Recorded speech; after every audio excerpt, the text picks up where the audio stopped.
இன்றைக்கு உதயநிதி ஏதோ பேசிட்டு இருக்காரு. பாவம் எடப்பாடி அவளை தேடினார்னு பேசுறாரு. எவ்வளவு ஆணவ பேச்சு! திரு கருணாநிதி அவர்கள் நல்லடக்கம் பண்ணாங்க. அவர்கள் கட்சி தலைவர் திமுக சார்பா அவர்கள் நினைவு மன்றம் கட்டினாங்க, நாம ஏத்துக்கிட்டோம். ஆனா எழுதாத பேனாவை மக்களுடைய வரி பணத்துல நடுக்கடல்ல கொண்டு போய் 82 கோடி செலவு பண்ணி வைக்க வேணுமா? அதுல என்ன கூப்பன் கொடுக்குறாங்க? அதுல கூப்பன் கொடுத்தா தானே கொள்ளையடிக்க முடியும். அந்த கூப்பன் போய் யார்கிட்ட வாங்கணும்? திமுக காரண்ட வாங்கணும். ஜெயிக்க போறதுல அது வேற விஷயம்.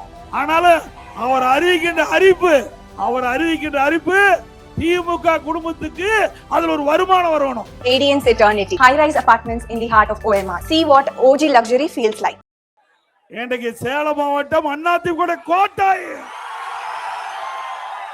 2021 ஸ்டாலின் நாட்டிற்கு முதலமைச்சர் இருக்கலாம். ஆனா சேலம் மாவட்டத்திற்கு அதிமுக தான் ஆட்சி பண்ணுச்சு.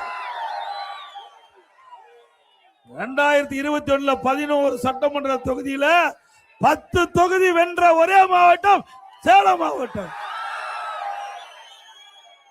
இந்த அதிமுக கோட்டையில முத கெங்கவள்ளி சட்டமன்ற தொகுதியில பிரச்சாரத்தை துவக்கி இருக்கிறோம். இன்றைய தினம் இந்த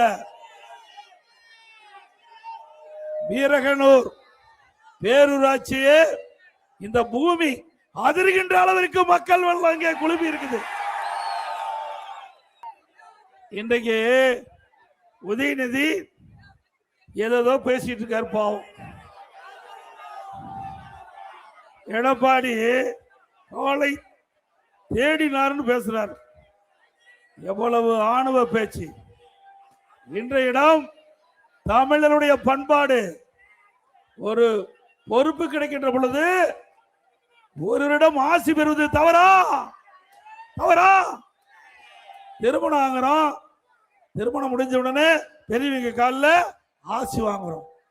ஒரு வேலை கிடைக்குது, வேலை கிடைத்த உடனே நம்முடைய பெரியவரிடத்துல ஆசி வாங்குறோம். இதையெல்லாம் உயர்ந்த பண்புள்ளவருக்கு தெரியும். பண்பு இல்லாத குடும்பத்தில் பிறந்தவருக்கு இப்படிப்பட்ட மரியாதை தெரியுதா? பொன்மனச்சம்பல் புரட்சி தலைவர் எம்ஜிஆர் திரைப்படத்தில் பேசி பாடல பாடி இருக்காரு. பதவி வருகின்ற பொழுது பணிவு வரும் தோழா. பதவி வருகின்ற பொழுது அது தேவை. ஆனா இன்றைய துணை முதலமைச்சர் உதயநிதி அவர்கள் காலில் நடக்கல, தலையில் நடக்கிறார். ஆணுவ பேச்சு. இன்றைய தினம் அவன் பேசணும்னா நிறைய பேச முடியும். ஏன்னா பேச வைக்கிறாங்க. இந்த கருணாநிதி குடும்பத்தை சேர்ந்த திரு ஸ்டாலினும் உதயநிதி ஸ்டாலினும் என்னை பேச வைக்கிறாங்க. என்னுடைய 51 ஆண்டு கால ஆட்சியில யாரையும் தரக்குறையா பேசினது கிடையாது. ஆனால் நம்மை பற்றி தரக்குறையாக பேசினால் நாம விட மாட்டோம்ல. தொண்டனே விட மாட்டாங்க. உண்மைதானே? இன்றைக்கு திரு உதயநிதி அவர்களே இன்னைக்கு நாட்டுடைய துணை முதலமைச்சர். ஆனா 2 மணிக்கு அவர் என்ன பண்றாரு? ஒரு இன்ஸ்டாகிராம்ல ரீபோஸ்ட் பண்றாரு. யாருடைய காலை தேடி நீங்க இன்ஸ்டாகிராம்ல ரீபோஸ்ட் போடுறீங்க? எங்களுக்கு கேட்க தெரியாதா? அது மட்டுமல்ல, ஏற்கனவே நீங்க இப்படி காலை தேடி போய் தான் பால்டால் குடிச்சு தப்பிச்சிருக்கிறீங்க. மீண்டும் பால்டால் குடிச்சா உங்க பாடி தாங்காது தம்பி. எங்க பாடி வலுவான பாடி. நான் விவசாயி, இரவுகள் வராமல் உழைக்கின்றவர்கள் விவசாய தொழிலாளி. இன்றைக்கு விவசாயத்திற்கு ஈடு எதுவுமே கிடையாது. எவ்வளவு பணக்காரன் இருந்தாலும் அதிகாரி கண்டா பயப்படணும். நம்ம பயம் இல்லாத ஒரே தொழில் வேளாண்மை தொழில், விவசாய தொழில். அதனாலதான் நீ ஒண்ணும் பண்ண முடியல. யாருமே வழக்கு போட்டு பார்த்தாங்க, நம்ம வழக்கு போட முடிஞ்சுதா? ஆக விவசாயி நாட்டுக்கு உணவளிக்கின்றவர்கள். விவசாயி தனக்காக வாழாமல் இந்த நாட்டிற்காக பிறருக்காக உணவளிக்கின்ற, உணவை தயாரித்து உணவு கொடுக்கின்ற அற்புதமான பணியை செய்கின்றவர் விவசாயி. விவசாயி தொழிலாளி. விவசாயிக்கு ஓய்வு கிடையாது. அவர் இரவென்றும் பகலென்றும் பாராமல் உழைக்கின்ற விவசாயி, மழையும் வெயிலையும் பொருட்படுத்தாமல் உழைக்கின்ற விவசாயி தொழிலாளி. அந்த இரண்டு சாதியும் ரத்தத்தை வீர்வியாக மண்ணிலே சிந்தி உழைத்து இந்த நாட்டுக்கு உணவளிக்கின்ற ஜீவன்கள். அப்படிப்பட்ட விவசாயியை பற்றி தரக்குறைவாக பேசுகிறார் திரு உதயநிதி அவர்களே. நாவடக்கம் தேவை. உங்க அப்பாவும் உங்க தாத்தாவும் உனக்கு இந்த பதவி கொடுத்திருக்கிறாங்க. என் தாத்தாவும் அப்பாவும் இந்த பதவி கிடைக்குமா? என்னை போல ஒரு கிராமத்துல பிறந்து விவசாய குடும்பத்துல பிறந்து கிளை செயலாளர் இருந்து இன்றைக்கு இந்த நிலைக்கு உயர்ந்தா அந்த பதவியினுடைய அருமை உனக்கு தெரியும். அந்த அருமை தெரியாத மனிதர் தான் இந்த உதயநிதி ஸ்டாலின் அவர்கள்.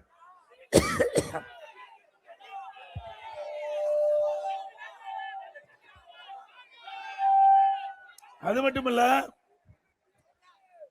திரு உதயநிதி அவர்களே, நீங்க யாருக்காக சென்னை மாநகர மத்திய பகுதியில் பல 100 கோடி ரூபாய் செலவழிச்சு கார்பந்தை நடத்துறீங்க? யாருக்காக என்று வெளிப்படையா சொன்னா உங்களுக்கு அசிங்கமா போயிரு. நீ நாமடக்கம் தேவை. இல்லாவிட்டால் நான் மட்டுமல்ல, எங்க நிர்வாகிகள் மட்டுமல்ல, எங்களுடைய அனைத்து இந்திய அண்ணா திராவிட முன்னேற்ற கழக தொண்டர் அதற்கு தகுந்த பதிலடி கொடுப்பார்கள். திரு கருணாநிதி அவர்கள் நல்லடக்கம் பண்ணாங்க. அவர் கட்சி தலைவர், திமுக சார்பா அவருக்கு நினைவு மண்டம் கட்டினாங்க, நாம ஏத்துக்கிட்டோம். ஆனா எழுதாத பேனாவை மக்களுடைய வரி பணத்துல நடுக்கடல்ல கொண்டு போய் 82 கோடி செலவு பண்ணி வைக்க வேணுமா? சரி, நீ பேனா வைக்கன்னு விருப்பப்பட்டா உங்க அப்பா நல்லடக்கம் செய்த அந்த நினைவு மண்டத்துக்கு முன்னாடியே ஒரு 2 கோடியில பேனா வைக்க யார் வேண்டாங்கிறா? எழுதுற பேனாவா அரசு பள்ளி படிக்கின்ற மாணவருக்கு கொடுங்க. இந்த மாணவர்கள் உங்களை பாராட்டுவாங்க. ஆனா ஸ்டாலினுடைய குடும்பத்துக்கு அதெல்லாம் அதை பற்றியெல்லாம் கவலை இல்லை.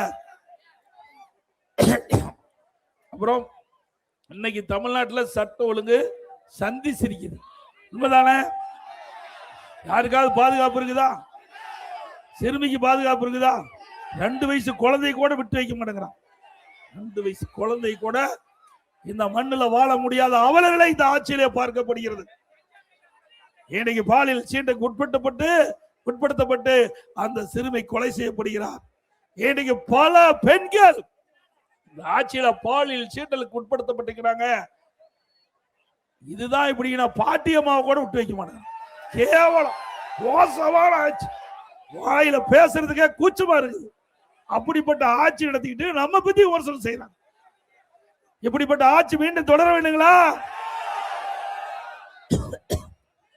இன்றைய தினம் திராவிட முன்னேற்ற கழகத்தை சேர்ந்த சமூகத்துறை அமைச்சர் தூத்துக்குடி விழாவில் கலந்து கொண்டு பேசுறாங்க. 5 ஆண்டு திராவிட முன்னேற்ற கழக ஆட்சியில 6999 போக்சோ வழக்குகள் பதிவு செய்யப்பட்டது என்று ஒரு தகவலை சொல்றாங்க. அதற்கு நிவாரணமா 84 கோடி கொடுப்பதாக சொன்னாங்க. போக்சோ வழக்குனா சிறுமிகள் பாலியல் சீண்டல்ல பதிவு செய்யப்பட்ட வழக்கு தான் போக்சோ வழக்கு. 6999 வழக்குகள் பதிவு செய்யணும்னா இந்த ஆட்சி நல்ல ஆட்சியா? அது மட்டுமல்ல, பெண்கள் பாலியல் சீண்டலுக்கு 18,000 வழக்கு பதிவு செஞ்சிருக்காங்க. இந்த சிறுமியில் மட்டும் இவ்வளவு வழக்குகள் இன்றைக்கு நீதிமன்றத்தின் மூலமாக இன்றைக்கு இதுக்கு ஒரு தீர்ப்பு கொடுக்கப்பட்டு அதுக்கு நிவாரணம் கொடுத்திருக்கிறாங்க. மாற்றுத்திறனாளி ஒருவர் மாற்றுத்திறனாளிக்கான உலகக்கோப்பை விளையாட்டுல கலந்துக்கிட்டு ஒரு கோப்பை கொண்டு வந்து முதலமைச்சர்கிட்டையும் விளையாட்டுத்துறை அமைச்சர்கிட்டையும் துணை அமைச்சர் போட்டோ எடுத்தாங்க. கடைசியில் பார்த்தா அவர் அதாவது மாற்றுத்திறனாளிகளுடைய உலகக்கோப்பை போட்டியிலே கலந்துக்கல. எப்படி ஆட்சி பண்றாங்க பாருங்க. இப்படிப்பட்ட முதலமைச்சர் நாட்டு ஆண்டுனா நாட்டு மக்களுக்கு எங்க நன்மை கிடைக்குமா? அதோட இன்னைக்கு டாஸ்மாக் கடை இருக்குது. இன்னைக்கு டாஸ்மாக் கடையில் ஒரு 10 ரூபா யாருன்னு தெரியுமா? பக்காவா சொல்றீங்க. இன்னைக்கு தமிழ்நாட்டில் 6000 டாஸ்மாக் கடை இருக்குது. அதில் ஒவ்வொரு கடையில் ஒரு நாளைக்கு 1.5 கோடி பாட்டில், மொத்தமாக 6000 கடையில் 1.5 கோடி பாட்டில் வைக்கிறாங்க. ஒரு பாட்டிலுக்கு 10 ரூபா. திராவிட முன்னேற்றங்களை ஆட்சி போது அதிகமாக கட்டணம் வசூல் பண்ணாங்க. அப்படி 10 ரூபா கூடுதலாக வசூல் பண்ணதுனால ஒரு நாளைக்கு 15 கோடி அந்த 10 ரூபா டாஸ்மாக் கடையில் பாட்டிலுக்கு அதிகமாக வச்சுக்கிறதுனால கொள்ளையடிச்சாங்க. மாசத்துக்கு 450 கோடி, வருஷத்துக்கு 5400 கோடி, 5 வருஷத்துல 24,000 கோடி இந்த 10 ரூபா பாட்டிலுக்கு அதிகமாக வச்ச கொள்ளையடிச்சிருக்காங்க. இப்படிப்பட்ட அரசாங்கம் தேவையா? இன்றைக்கு மத்தியில் இருக்கின்ற அமலாக்கத்துறை இதை கண்டுபிடிச்சு நடவடிக்கை எடுக்க போகும்போது நீதிமன்றத்துக்கு போய் தடையாணை விதிச்சிருக்காங்க. அண்மையில் உங்களுக்கு தெரியும், பத்திரிகை ஊடகத்தில் இன்றைக்கு நகர்ப்புற வளர்ச்சித்துறை அமைச்சர் அந்த துறையில முறைகேடு நடைபெற்றிருக்குது. அதே போல குடிநீர் வழங்கல் துறையில பணி ஆணை வழங்குறதுல பல லட்சம் வாங்கினதாக முறைகேடு நடைபெற்றதாக அது கண்டுபிடிக்கப்பட்டு இன்றைக்கு தக்க ஆதாரத்தோடு இதுக்கு வழக்கு பதிவு செய்ய வேண்டும் என்று சட்ட ஒழுங்கு டிஜிபிக்கு அறிக்கை தாக்கல் பண்ணியிருக்காங்க அமலாக்கத்துறை. இதுவரைக்கும் நடவடிக்கை எடுக்கல. அதிமுக இதன் மீது நடவடிக்கை எடுக்க வேண்டும் என்று நீதிமன்றத்துக்கு போய் நீதிமன்றம் அமலாக்கத்துறை அனுப்பப்பட்ட அறிக்கையில் இருக்கின்ற ஆதாரங்கள் உண்மை, வழக்கு பதிவு செய்யும் சொல்லி கூட இன்னும் வழக்கு பதிவு செய்யல. மீண்டும் அதிமுக ஆட்சி உங்கள் துணையோடு மலரும். சட்ட நீதியாக யார் யார் தவறு செய்யலாம் அவர் மீது நடவடிக்கை எடுக்கப்படும். அதோட இன்றைய தினம் மத்திய அரசாங்கம் ஒரு அறிவிப்பு வெளியிட்டிருக்குது. இந்தியா முழுவதும் ஜாதிவாரி கணக்கெடுப்பு எடுக்கப்படும் என்று. அதன்படி அதிமுக ஆட்சியுடனே ஜாதிவாரி கணக்கெடுப்பு எடுக்கப்படும். இன்றைய தினம் திராவிட முன்னேற்ற கழக தேர்தல் அறிக்கையில 525 அறிவிப்புகள் 2021 ஆண்டு அறிவிச்சாங்க. அதுல 4 1 பங்கு அறிவிப்பு கூட இது வரைக்கும் நிறைவேற்றல. முக்கியமான அறிவிப்பு சிலவற்றை அந்த நேரத்தில் உங்க இடத்துல பகிர்ந்து கொள்வது சரியா இருக்குன்னு நினைக்கிறேன். இன்றைக்கு மாதந்தோறும் கேஸ் சிலிண்டருக்கு 100 ரூபாய் மானியம் கொடுக்குறாங்க, கொடுத்தாங்களா? பெட்ரோல் டீசல் விலை குறைக்கிறாங்களா, குறைச்சாங்களா? 100 நாள் வேலை திட்டத்தை 150 நாளா உயர்த்துறாங்களா? அதுக்கு சம்பளம் உயர்த்தி கொடுக்குறாங்களா, உயர்த்தி கொடுத்தாங்களா? அதோட கூட்டுறவு சங்கத்துல கூடுதலா 1 கிலோ சர்க்கரை போடுறாங்களா, போட்டாங்களா? இப்படி பல அறிவிப்புகளை அறிவிச்சு நிறைவேற்றாமே போயிட்டாங்க. மீண்டும் இப்போ புதிய அறிவிப்பு வெளியிட்டு அதுல என்ன கூப்பன் கொடுக்குறாங்களா? அதுல கூப்பன் கொடுத்தா தானே கொள்ளையடிக்க முடியும். அந்த கூப்பன் போய் யார்கிட்ட வாங்கணும்? திமுக காரண்ட வாங்கணும். ஜெயிக்க போறதுல அது வேற விஷயம். ஆனாலும் அவர் அறிவிக்கின்ற அறிவிப்பு திமுக குடும்பத்துக்கு அதுல ஒரு வருமானம் வரணும். அப்படிப்பட்ட அறிவிப்பு தான் திமுக தலைவர் அறிவிப்பார். இதே அதிமுக அறிவிப்பு நல்லா உங்களுக்கு தெரியும். இந்த வரி உயர்வு இன்னைக்கு விலைவாசி விண்ணை முட்டிக்கிட்ட அளவுக்கு உயர்ந்து போயாச்சு. மக்கள் வாங்கும் சக்தி இழந்து கடும் பாதிப்புக்குள்ளா இருக்கிறாங்க. அதிலிருந்து அவர்கள் மீட்டெடுக்க என்பதற்காக எல்லா குடும்பத்தினருக்கும் 10,000 ரூபாய் சிறப்பு உதவி தொகை வங்கி கணக்கிலே அளிக்கப்படும்.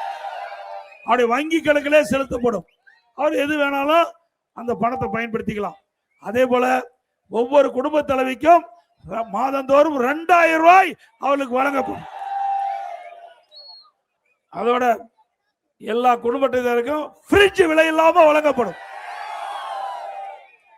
வேலைக்கு செல்லும் பெண்கள் உரிய நேரத்தில் வேலைக்கு போகணும், பணி முடிஞ்ச கூட வீடு திரும்பணும்.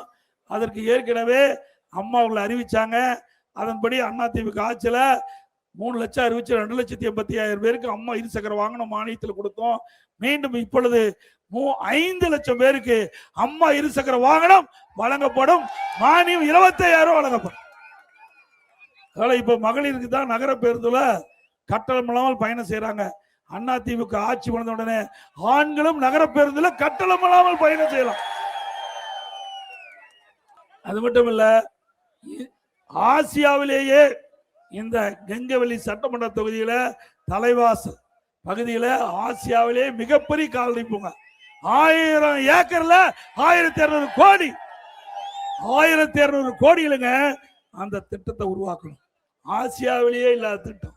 இன்னைக்கு விவசாய தொழிலாளி உபதொழிலா வளர்ப்பது கால்நடை வளர்ப்பு. அந்த கால்நடை செல்வங்கள் சிறப்பாக வளர்க்க வேண்டும். இன்றைக்கு நம்முடைய மக்கள் அதிகம் பேர் பால் உற்பத்தியில் ஈடுபட்டு நம்முடைய பசு வளர்த்தி அதுல இருந்து பால் கறந்து பல குடும்பம் நடத்திட்டு இருக்கிறோம். நான் முதலமைச்சர் இருந்த பொழுது நானும் விவசாயி என்ற முறையில் அமெரிக்காவுக்கு போகும்போது அங்க பஃபலோ பால் பண்ணைக்கு போனேன். ஒரு பசு ஒரு நாளைக்கு 65 லிட்டர் பால் கொடுக்குது. ஒரு பசு ஒரு நாளைக்கு 65 லிட்டர் பால் கொடுக்குது. அங்க இருக்கின்ற அந்த நிபுணர்கள் அந்த பால் பண்ணையில் இருக்கிற அதிகாரிகளும் அழைத்து எங்க தமிழ்நாட்டில் இப்படிப்பட்ட பசு எங்களுடைய விவசாயிகளுக்கு விவசாய தொழிலாளி கொடுக்க வேண்டும், அதற்காக எங்களுக்கு தக்க உதவி வழங்க வேண்டும் என்று கேட்டேன். அவர் தான் சொன்னாங்க, நீங்க ஒரு மிகப்பெரிய கால்நடை பூங்கா ஆராய்ச்சி நிலையத்தை துவக்குங்க, நாங்க உங்களுக்கு உதவி செய்யறோம். இந்த தமிழ்நாட்டில் என்ன சீதோசன நிலை இருக்குதோ அந்த சீதோசன நிலைக்கு தக்கவாறு கலப்பின பசுக்களை உருவாக்கி நம்முடைய விவசாயிகளுக்கு கொடுத்தா சுமார் 40 லிட்டர் பால் ஒரு பசு கொடுக்கும். 40 லிட்டர் பால் கொடுக்கும். அத்தனையும் விலை இல்லாம கொடுக்கிறோம். விவசாயிகளுக்கும் விவசாய தொழிலாளிக்கும் விலை இல்லாம கொடுப்போம். 2 பசு வளர்த்தினா போதும், குடும்பத்தை நாம அழகா காப்பாற்றலாம். அந்த திட்டத்தை கொண்டாந்து நான் இருக்கின்ற பொழுது கால்நடை மருத்துவக் கல்லூரி அந்த ஆராய்ச்சி நிலையத்தை துவக்கினேன். மீதி எல்லாம் கிடப்புல போட்டாங்க, அப்படி கிடப்புல கிடக்கு. 1000 கோடியில கட்டப்பட்ட கால்நடை பூங்காவை முடக்கின அரசு தேவையா? விவசாயி தொழிலாளருடைய விரோத அரசு இந்த அரசு. எவ்வளவு கஷ்டப்பட்டு நான் கொண்டாந்தேன். முழுக்க முழுக்க மாநில நிதி. இன்றைக்கு விவசாயிகள் படுகின்ற கஷ்ட துன்பத்திலிருந்து விடுவிக்க வேண்டும். விவசாயி தொழிலாளி அவர்களும் மக்களோடு சரிசமமாக வாழ வேண்டும் மற்றவர்களோடு. இதுக்கு தான் இந்த திட்டத்தை கொண்டாந்தேன். இது என்னுடைய சொந்த மாவட்டம். நீ எப்ப வேணாலும் என்னை பார்க்கலாம். நம்ம மாவட்டத்தை சேர்ந்த ஒருவர் ஏற்கனவே 4 ஆண்டு 2 மாத காலம் ஒரு சிறப்பான ஆட்சி நாட்டு மக்களுக்கு தந்திருக்கிறோம். நம்ம காலத்துலதான் வறட்சி, புயல், வெள்ளம், கொரோனா எல்லாமே தாக்கு பிடிச்சி இந்தியாவிலே ஒரு சிறந்த ஆட்சி கொடுத்த மாநிலம் தமிழ்நாடு என்ற பெயரை பெற்றோம். அப்படி மீண்டும் இன்றைக்கு விவசாயிகளுக்கு மற்றும் நெசவாளர்களுக்கு, மீனவர்களுக்கு, அதே போல இன்னும் பல்வேறு தொழில் புரிகின்றவர்களுக்கு, தொழிலாளிகளுக்கு, இப்படி பலதரப்பட்ட மக்களுக்கும் தேவையான உதவிகள் செய்திட அதிமுக அரசு மீண்டும் தமிழகத்திலே மலர்வதற்கு நீங்கள் அத்தனை பேரும் துணையிருக்க வேண்டும் என்று இருகரம் கூப்பி வேண்டி கேட்டு நம்முடைய வேட்பாளர் அறிவித்தவர் நல்ல தம்பி, எளிமையானவர், சாதாரண குடும்பத்தில் இருக்கின்றவர். அவருக்கு ஒரு வாய்ப்பை ஏற்கனவே அதிமுக சார்பாக கொடுத்தோம். அவர் செய்த பணியை சிறப்பா இருந்த காரணத்தால தலைமை கழகம் மீண்டும் நெங்குவெளி சட்டமன்ற தொகுதியிலே நம்முடைய கூட்டணி சார்பாக போட்டியிடுறதுக்கு வாய்ப்பு கிடைச்சிருக்குது. அந்த அவருக்கு வெற்றி பெற செய்து உங்களுக்கு பணியாற்ற உங்களுடைய குரல் அவர் மூலமாக சட்டமன்றத்தில் ஒலிக்க அவரை வெற்றி பெற செய்ய வேண்டுமா இருகரம் கூப்பி வேண்டி கேட்டுக்கொள்கிறேன். Radiance Eternity, high-rise apartments in the heart of OMR. See what OG luxury feels like. மின்னம்பலம்.com தமிழின் முதல் மொபைல் பத்திரிகை.